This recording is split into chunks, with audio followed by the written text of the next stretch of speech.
The deafening silence. The vastness of space held its breath. For generations, the five great powers of the galaxy had maintained an uneasy peace through careful diplomacy and strategic military positioning. The Helix Confederation with their biological technology, the crystalline Oravian Empire spanning thousands of systems, the mysterious Valdari Collective whose hive mind spanned across sectors, the machine intelligence of the Nexus Alliance, and the warrior race of the Jurgen Dominion, all watching each other with cautious eyes. And then there was humanity, the newcomers, the unpredictable variable. Admiral Torin Voss of the Helix Confederation stared at the holographic display, his four eyes narrowing as he processed the information before him. The human fleets, always moving, always communicating, always expanding, had gone completely silent. "Confirmed, Admiral," his second-in-command, Nari, reported. Her skin shifted from its normal blue to a concerned purple. "No transmissions from any human vessel for 27 standard cycles. Their diplomatic channels are unresponsive. Trade routes abandoned." Admiral Voss circled the display, his long fingers tracing the last known positions of Earth's formidable armada. "Humans don't simply go quiet, Nari. They are loud in everything they do, in their victories, their defeats, their innovations. This silence is calculated." In the grand chambers of the Oravian Empire, Empress Lyrics watched as her advisors argued. Her crystalline form caught the light, refracting it into patterns across the floor. "It must be a plague," insisted High General Zarin, his crystalline appendages clinking together in agitation. "These biological beings are susceptible to such weaknesses." "Or perhaps internal conflict," suggested Science Director Telsix. "Their history is filled with war among themselves." Empress Lyrics raised a hand, silencing the debate. "What we know for certain is that humanity's silence represents either great opportunity or grave danger. We cannot allow the other powers to act first." Within hours, fleets were mobilizing across the galaxy. The Helix Confederation, with their organic ships that pulsed and undulated through space, were the first to reach human territory, a modest colony called New Eden in the Arcturus system. Commander Rona Dex stood on the bridge of the flagship Cellular Symphony, her entire being alert with anticipation. "No response to hails. Scans show the colony is operational, but—" "Strange energy readings, Commander. Nothing we've seen before." Commander Dex made the decision that would echo through history. "Move in, defensive posture only." As the Helix ships crossed the invisible boundary that marked New Eden's defensive perimeter, space itself seemed to shudder. Warnings blared across every ship in the fleet. "Energy surge," Rona's tactical officer shouted. "It's not coming from the colony, it's coming from everywhere." A ripple of blue-white energy washed over the Helix ships. Systems faltered, organic components withered, and communications dissolved into static. And then, from what appeared to be empty space, human warships materialized. Not dozens, but hundreds. They had been there all along, hidden by technology the Confederation had never imagined possible. "By the first cell," whispered Rona as the human vessels, sleek, angular, and bristling with weapons, surrounded them with practiced precision. A transmission cut through the chaos, and a human face appeared on their screens.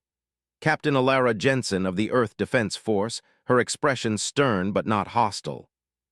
"Helix Confederation vessels, you have entered restricted human space without authorization during a Level Omega security protocol. Stand down immediately." The battle, if it could be called that, was brief and decisive. The Helix fleet, caught unprepared and partially disabled by the energy field, surrendered within minutes. News of the encounter spread rapidly through subspace channels. In the Jurgen Dominion, War Chief Krax pounded his armored fist against the battle table. The humans weren't defeated, they were preparing. His fanged mouth curled into a snarl. The silence was strategic. The Jurgen, believing in strength above all, wasted no time in assembling their largest battle group. 50 warships, each capable of reducing a planet's surface to molten slag, set course for Earth's most precious outer colony, Proxima Centauri Prime. But the Auravians had already launched their own offensive. General Zarin led a fleet of 30 crystal ships to the human mining outpost on Europa, Jupiter's moon. Intelligence suggested it was lightly defended, a perfect target to test human readiness. What the Auravians didn't know was that Europa housed more than mining operations. Deep beneath its icy surface, Director Marcus Fleming oversaw humanity's most advanced weapons research facility. "They've entered the orbital defense grid, Director," reported Lieutenant Hannah Reeves, her fingers dancing across the control panel. "Exactly as predicted." Fleming nodded, his weathered face illuminated by the blue glow of the monitors. "Activate Project Poseidon." Throughout the Europa facility, massive reactors hummed to life. The ice beneath the Auravian fleet began to resonate at a frequency that sent vibrations through their crystalline hulls. "What is happening?" demanded General Zarin as hairline fractures appeared across his flagship's bridge. "How are they doing this?" The answer came in the form of devastating cracks that split Auravian ships from bow to stern. No conventional weapons had been fired. The humans had simply discovered the resonant frequency that shattered their crystalline technology. In the aftermath, as the remaining Auravian ships retreated in disarray, the leaders of the Nexus Alliance convened an emergency council. "Humans have clearly been developing countermeasures for each of our species," Prime Intelligence Vox stated, its synthetic voice echoing through the chamber. The silence was not weakness, it was preparation. Across the galaxy, the Valdari Collective's hive mind reached a similar conclusion. "We must understand their strategy before engaging," the unified consciousness decided. "Observation is prudent." Meanwhile, on the EDF flagship Invictus, Captain Alara Jensen received new orders directly from Admiral Drake, humanity's highest military commander. "Operation Ghost Protocol has achieved its first objective," Drake's hologram explained, his expression grave. "The galaxy now knows we're not defenseless, but they don't yet understand what we're truly capable of." Jensen studied the classified files downloading to her secure terminal. "This is beyond anything I imagined possible, Admiral. 20 years of secret development, Captain. While we smiled and traded and pretended to be the galaxy's eager new friends, we were studying their weaknesses, their technologies, their strategies." Drake's eyes were hard. "We knew this day would come, the day they decided humanity had grown too influential." "When do we execute Phase 2? Jensen asked. "The Jurgen fleet will reach Proxima Centauri in 3 days. That's when we show them what humanity does when truly threatened."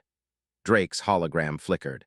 "History will remember this as the moment when humanity stopped being one among many galactic powers and became the power."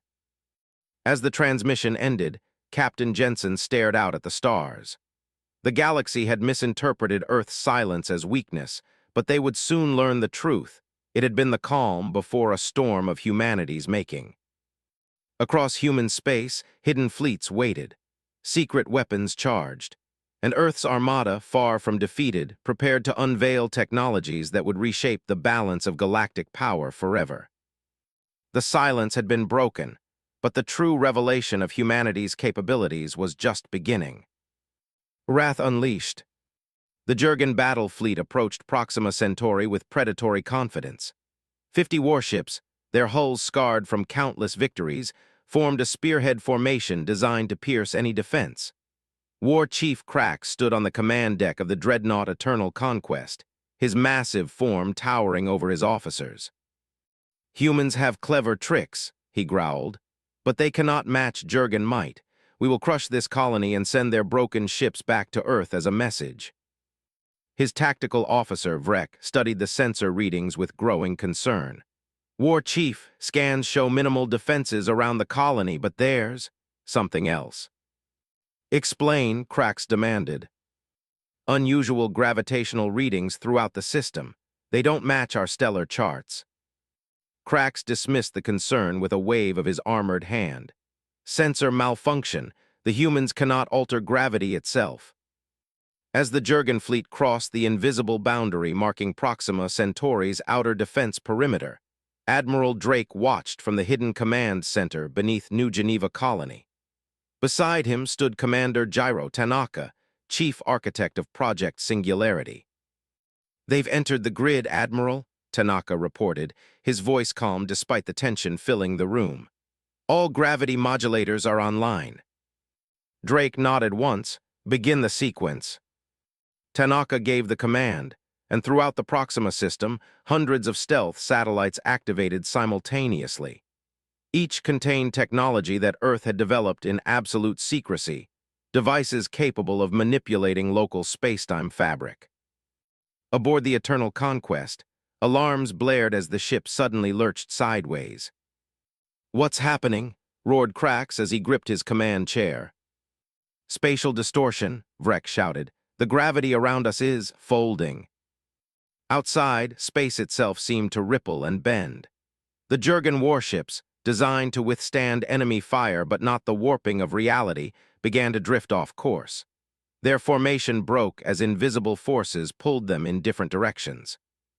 "Full power to engines," Krax ordered. "Break free of this trap." But the more the Jurgen ships struggled, the stronger the gravitational anomalies became. Ships that tried to escape found themselves pulled back toward the center of the distortion field, while others were pressed together, their hulls scraping against one another. That's when the human fleet appeared, not arriving from hyperspace, but simply decloaking all around them. Captain Alara Jensen's voice transmitted across all Jurgen frequencies. "Jurgen Fleet, you have entered restricted space during Operation Ghost Protocol. Your weapons and propulsion systems are currently neutralized by our gravity field. Surrender or be destroyed." War Chief Krax snarled in defiance. "Jurgens do not surrender. All ships emergency power to weapons." The Jurgen vessels managed to fire a scattered volley, but the distorted space bent their energy beams into harmless arcs that dissipated before reaching any human ships. Admiral Drake watched the tactical display with grim satisfaction. "Captain Jensen, demonstrate our resolve." A single human cruiser moved forward and fired what appeared to be a modest energy pulse. When it reached the Jurgen support vessel at the edge of their formation, instead of exploding against shields, it passed through them as if they didn't exist. The moment the pulse touched the hull, the entire Jurgen ship imploded, crushed by a localized gravity well that had suddenly increased 1,000-fold. Silence fell across the Jurgen communication channels. Then, one by one, their remaining ships powered down weapons. News of humanity's victory spread across the galaxy with terrifying speed. The Nexus Alliance, calculating that direct confrontation would be disastrous, initiated diplomatic channels. "Humans have demonstrated technological superiority in 2 key domains," Prime Intelligence Vox informed its council. "We must understand their capabilities before considering further action." Ambassador Imani Okafor received the Nexus delegation aboard the diplomatic vessel Harmony. Her warm smile belied the steel in her voice as she addressed the mechanical beings. "The Alliance's peaceful approach is appreciated, especially given the aggression shown by other galactic powers. Earth is open to establishing new diplomatic relations, with certain assurances." Meanwhile, within the Valdari Collective, a rare division appeared in the hivemind. The Consensus faction argued for peaceful observation of humanity, while the Preservation faction insisted that humankind represented an existential threat that must be eliminated before it grew stronger. For the first time in millennia, the Collective's unified consciousness fractured, and civil conflict erupted across their systems. On Earth, Admiral Drake met with the Global Defense Council in the underground chambers of New Geneva. Representatives from all human worlds gathered to hear his report. "Operation Ghost Protocol has achieved its primary objectives," Drake explained, projecting holographic battle data. "Our technological superiority has been demonstrated, and 2 major powers have been deterred from further aggression." Director Olivia Chen of Intelligence Services stepped forward. "However, we've detected concerning transmissions. The remaining powers are considering a coordinated attack, something we anticipated but hoped to avoid." "Can we withstand a united offensive?" asked Counselor Rivera of Mars Colony. Admiral Drake's expression remained impassive. That's where Phase 3 comes in. Before he could elaborate, emergency signals blared throughout the chamber. Director Chen's aide rushed in, his face pale. "Admiral, we've lost contact with the I.O. research station. All systems went dark simultaneously." Drake's eyes narrowed. "That's impossible. I.O. has redundant communication systems and a full battalion of guards." "There's more," the aide continued. "The Helix prisoners from the New Eden engagement, they've escaped, and the security protocols for Project Eclipse have been compromised." Understanding dawned on Drake's face. "We have a traitor." Across the solar system, Vice Admiral Desmond Wolfe watched as the Helix prisoners boarded his command ship. Once they were secure, he activated a transmission to the combined fleets of the Oravian Empire, the remaining Jurgen forces, and a faction of the fractured Valdari collective. "The humans have overreached," he told the alien commanders. "Their new technologies have 3 critical vulnerabilities that I've identified. Their gravity manipulation systems require tremendous power that can be disrupted with a coordinated EMP strike at these coordinates." He transmitted data stolen from Earth's most classified databases. "Why betray your own kind?" asked Empress Lyrics of the Oravians, her crystalline form shimmering with suspicion. Wolfe's expression hardened. "Because Drake and the Council are leading us to destruction. Their aggression will eventually unite the entire galaxy against us. I'm saving humanity from itself." Within 24 hours, the largest fleet ever assembled in galactic history converged on the Sol system. 300 warships from 4 different species approached Earth from multiple vectors, using the intelligence provided by Wolfe to avoid detection grids. Admiral Drake stood on the bridge of the EDF flagship Invictus, watching as the enemy Armada approached. Captain Jensen joined him, her face grim. "They know our defense protocols," she said quietly. "Wolfe gave them everything." Drake's weathered features showed no fear, only resolve. "Not everything, Captain. Wolfe didn't know about contingency Omega." "Sir." 20 years ago, when we first discovered we weren't alone in the galaxy, Earth's nations came together with a single purpose: to ensure humanity's survival at any cost.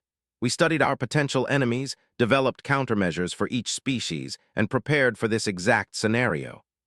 Drake turned to her, his eyes reflecting the starlight. "What Wolfe doesn't know is that we built failsafes into every project. Backdoors that only activate when someone attempts to use our own technology against us." As the alien fleet closed in, Drake opened a secure channel to all human vessels and colonies. "All ships initiate contingency Omega. Authorization code Prometheus Rising." Throughout human space, hidden systems activated. The approaching alien ships suddenly found their navigation systems hijacked, their weapons disabled by the very information Wolfe had provided.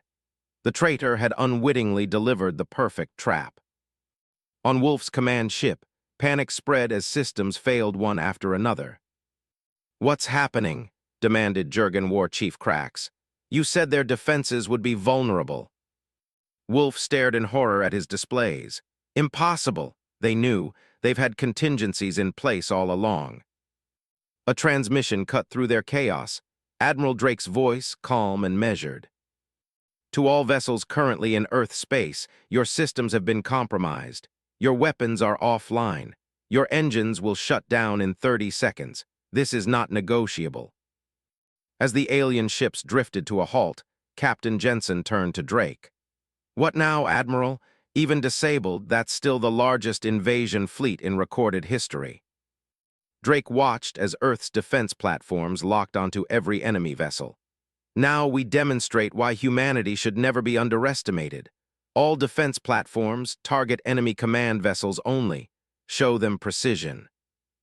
20 pinpoint energy beams lanced out from Earth's orbital defenses, each striking a single command ship with surgical accuracy. Not enough to destroy them, just enough to penetrate their bridges and disable their leadership without harming the rest of the crew. "Open a channel to all remaining ships," Drake ordered. When the connection was established, he addressed the greatest gathering of alien powers ever assembled against Earth. Your leaders have been neutralized. Your ships are disabled. We could destroy your entire fleet right now, but that is not our goal. Humanity doesn't seek domination, we seek security. Return to your territories and remember this day. Remember what happened when you mistook our silence for weakness. In the days that followed, the galactic power structure shifted dramatically. The Helix Confederation and Auravian Empire signed unprecedented peace treaties with Earth. The Jurgen Dominion retreated to its core systems, humiliated but still defiant. The Valdari Collective continued its internal conflict, with the consensus faction gaining ground. Admiral Drake stood with Captain Jensen on the observation deck of the Invictus, watching Earth rotate below them. Blue, peaceful, and now undeniably secure. "We revealed more of our capabilities than I would have liked," Drake admitted, "but the message has been delivered. The galaxy now understands that humanity cannot be conquered." Jensen studied the stars beyond, and Vice Admiral Wolf, captured attempting to flee to Auravian space. He'll face justice for his treason. Drake's expression softened slightly. But his concerns weren't entirely unfounded. Power without wisdom leads to destruction. "What happens now?" Jensen asked. Drake turned from the viewport. "Now comes the hardest part. We've shown the galaxy our strength. Next we must show them our wisdom. Operation Ghost Protocol was about survival. What follows is about building a future where such measures are no longer necessary." As the Invictus moved into Earth orbit, communication channels across the galaxy hummed with news of humanity's rise. The species that had once been dismissed as newcomers had revealed themselves to be masters of innovation, strategy, and foresight. The silence that had confused and alarmed the galactic powers had been merely the calm before humanity's storm, a storm that had forever changed the balance of power among the stars.